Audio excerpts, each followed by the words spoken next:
Good morning class. मैं शिल्पी शर्मा स्वागत करती हूँ कृष्णा एकेडमी के इस यूट्यूब चैनल पर। आज का जो सेशन है उसमें हम कुछ करंट के कुछ फैक्ट्स पढ़ेंगे और देखते हैं कि आज का जो सेशन है वो किस प्रकार हमारे लिए फ्रूटफुल रहता है।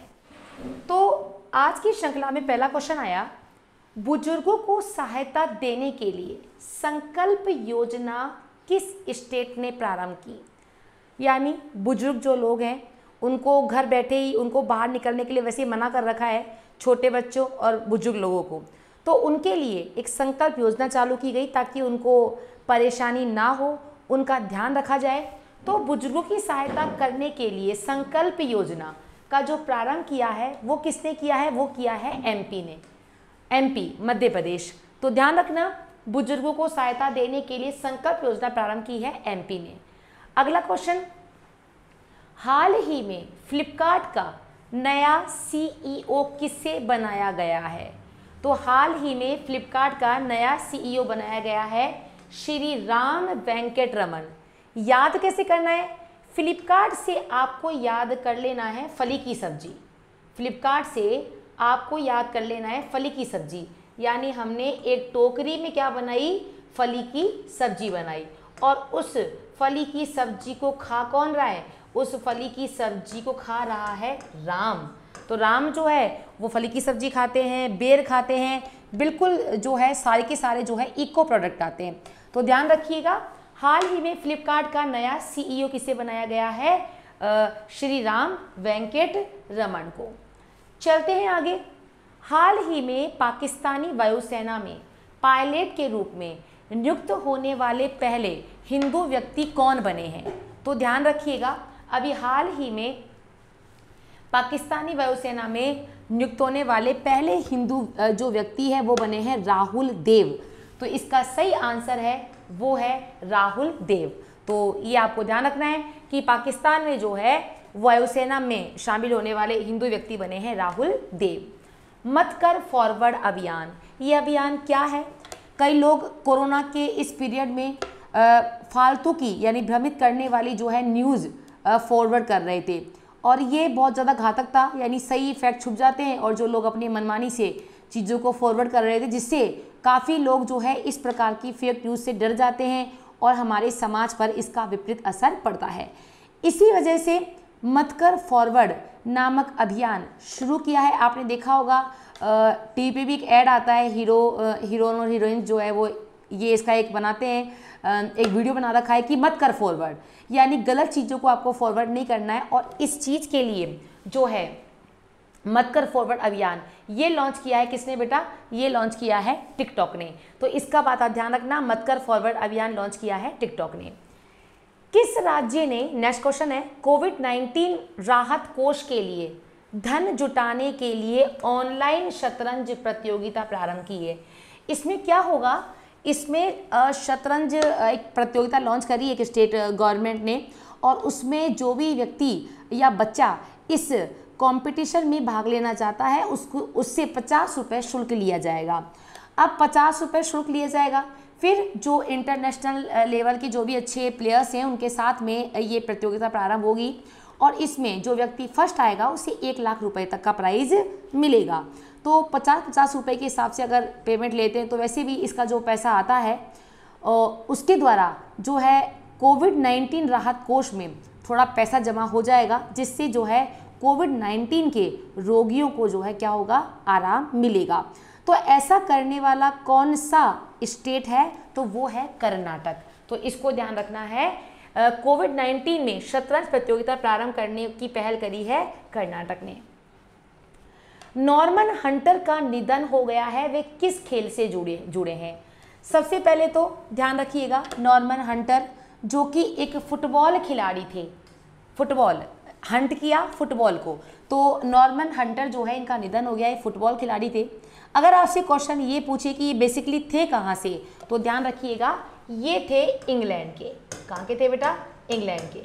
तो बस ये आपको ध्यान रखना है कि नॉर्मन हंटर का निधन हो गया है, ये फुटबॉल के खिलाड़ी थे। किस स्थान के केसर को जीआई टैग मिला है। ये जीआई टैग वाले सारे क्वेश्चन हमने इससे पहले भी जो एक वीडियो अलग से सेपरेट बनाया था और अभी जिनको भी 2019 से और 20 तक जिन भी जो है प्रोडक्ट को जीआई टैग मिला है, तो वो सब चीज़ें क्या है बेटा, वो है केसर, वो सभी जो है मैंने वीडियो आपको आगे दे रखा है। तो आज का जो क्वेश्चन है, किस स्थान के केसर को जीआई टैग मिला है, तो वो है जम्मू कश्मीर के केसर को। हमारे राजस्थान में आमेर में एक क्यारी है, एक झील है, उसका नाम है मावटा।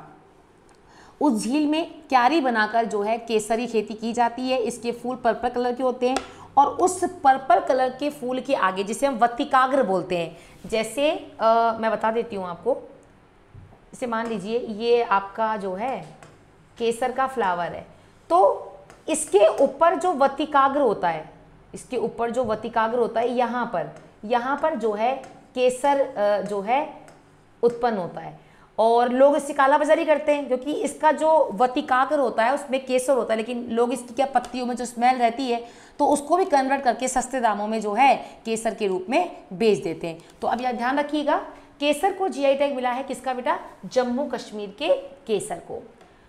हाल ही में 2023 तक हर घर में नल कनेक्शन, एक जल जीवन प्रोजेक्ट के तहत एक योजना चल रही है। हर घर में जल यानी नल का कनेक्शन किया जाएगा और 2023 तक इस योजना को पूर्ण करने की बात कही गई है।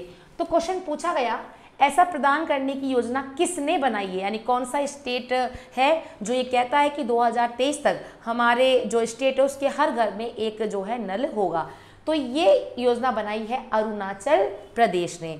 तो ध्यान रखना, अरुणा के घर में भी नल लग गया और ममता के घर में भी नल लग गया, तो अरुणाचल प्रदेश। हाल ही में किस राज्य ने सैलून व ब्यूटी पार्लरों में, अगर आप जाते हैं, बहुत ही इंपॉर्टेंट न्यूज़ है, कल परसों की न्यूज़ है ये, अगर आप किसी सैलून में जाते हैं या ब्यूटी पार्लर में जाते हैं तो आपको अपना आधार कार्ड लेकर जाना होगा। इससे क्या होगा, गलती से या कोई भी मान लो उस स्थान पर गया हुआ व्यक्ति अगर कोरोना का संदिग्ध पाया जाता है तो हम उसकी जो शिनाख्त है वो उसके जो है आधार कार्ड के द्वारा कर सकते हैं और उसकी जांच कर सकते हैं। तो भाई क्योंकि ज़्यादातर जो रोगी है ये रोगी यहाँ पर मिलेंगे इस केस में, तो इस केस को पकड़ने के लिए उनके आधार कार्ड के द्वारा हम उनको आइडेंटिफाई कर सकते हैं। तो हाल ही में किस राज्य ने सैलून और ब्यूटी पार्लरों में आधार कार्ड अनिवार्य कर दिया है, तो इसका आंसर आप बताएंगे, बिहार, झारखंड, तमिलनाडु या केरल। तो इसका आंसर है तमिलनाडु। याद कैसे करना है, तमिल, जैसे ही हम किसी से मिलने जाते हैं तो सैलून में या फिर पार्लर में अपने आप को टिप-टॉप करके जाते हैं। अब वहां पर जाने से पहले आपको आधार कार्ड शो करना पड़ेगा और उसके बाद ही जो है अब आप सैलून और जो भी अपने है यानी ब्यूटी पार्लर, वहां पर जो है आप अपना कार्य करवा पाएंगे। ठीक है। हाल ही में जयंती लाल नानोमा का निधन हो गया है। ये कौन थे, ध्यान रखना, ये तीरंदाजी के कोच थे और सबसे बड़ी बात ये है कि हमारे राजस्थान के ही थे। एक रोड दुर्घटना में इनकी मृत्यु हो गई है। तो ध्यान रखिएगा, हाल ही में जयंती लाल नानोमा का निधन हो गया है। कौन थे ये, तीरंदाजी के कोच थे। अगला क्वेश्चन, सबसे ज्यादा कमाई करने वाले एथलीट कौन बने हैं अभी। तो देखो, अब कमाई कब होगी, अगर कोई व्यक्ति रोज जाएगा रोज खेलेगा, रोज जाएगा रोज खेलेगा, तो उसको भाई कमाई तो होगी ना। कई लोग तो डर के बैठ गए घर पे और कई लोग रोज जा रहे हैं जो है गेम खेलने के लिए जिस भी फील्ड में है। तो रोजर फेडरर रोज जा रहा है, रोज पैसे लेकर आ रहा है, रोज काम पे जा रहा है, रोज पैसे लेकर आ रहा है। तो रोजर फेडरर सबसे ज्यादा कमाई करने वाले एथलीट बन गए हैं। अगला क्वेश्चन, हाल ही में किस राज्य सरकार ने कोरोना वायरस से होने वाली प्रत्येक मौत का विस्तृत विश्लेषण करने की बात कही है। यानी अगर किसी की भी कोरोना की वजह से मौत हो जाती है तो उससे संबंधित सारी जानकारी एक अलग से जो है आपको सेव करनी होगी और उससे उसका पूरा विश्लेषण करना होगा। तो ऐसा करने वाला जो स्टेट बना है वो है एमपी। तो ध्यान रखिएगा, एमपी जो है प्रत्येक मौत का विस्तृत विश्लेषण करने वाला जो है स्टेट बन गया है। तो ये तो हुआ हमारा आज के 12 क्वेश्चन। कल जो मैंने आपसे क्वेश्चन पूछा था, जैसा कि आपको पता है मैं हर वीडियो के एंड में एक क्वेश्चन आपसे पूछती हूँ जो कि उसका लिंक बिल्कुल सभी क्षेत्रों, एक एक तरीके से जीएस यानी जनरल जो है नॉलेज के हिसाब से आपको वो चीज़ मिल जाएगी। तो आपका कल एक क्वेश्चन था कि ऐसा कौन सा पेड़ है जो सबसे ज़्यादा धूल के कणों को या सबसे ज़्यादा डस्ट को एब्जॉर्ब करता है। तो मैंने आपसे क्वेश्चन पूछा था, हालांकि मैंने आपको उसका ऑप्शन नहीं दिया था। अब मैं आपको उसका आंसर बताती हूँ। इसका आंसर है नीम। नीम का पेड़ सबसे ज़्यादा जो है धूल के कणों को एब्जॉर्ब कर लेता है। अब चलते हैं हमारे आज की क्वेश्चन पर। तो आज का हमारा जो क्वेश्चन है जो आपको कल बताना है, उस क्वेश्चन का वो क्वेश्चन ये है, ओजोन गैस का सर्वाधिक संकेंद्रण किस मंडल में मिलता है। आपने देखा होगा, हमने बहुत सारे मंडल बचपन से पढ़े हैं, जैसे शोभ मंडल, समताप मंडल, मध्य मंडल, आयन मंडल। तो क्वेश्चन आया कि सभी मंडलों में सबसे ज़्यादा ओजोन परत की सघनता या ओजोन गैस की सघनता किस मंडल में मिलती है।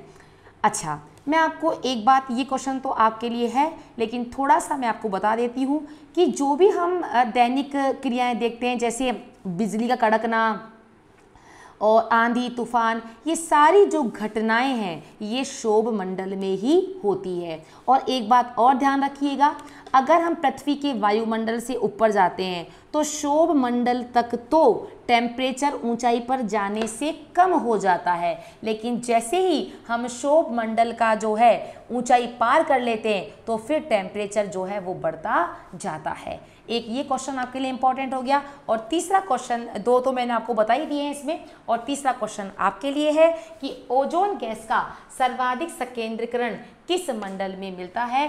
प्लीज़ कमेंट करके क्वेश्चन कीजिएगा और हमारे चैनल को सब्सक्राइब करें, लाइक करें। आपसे बस यही दरख्वास्त है।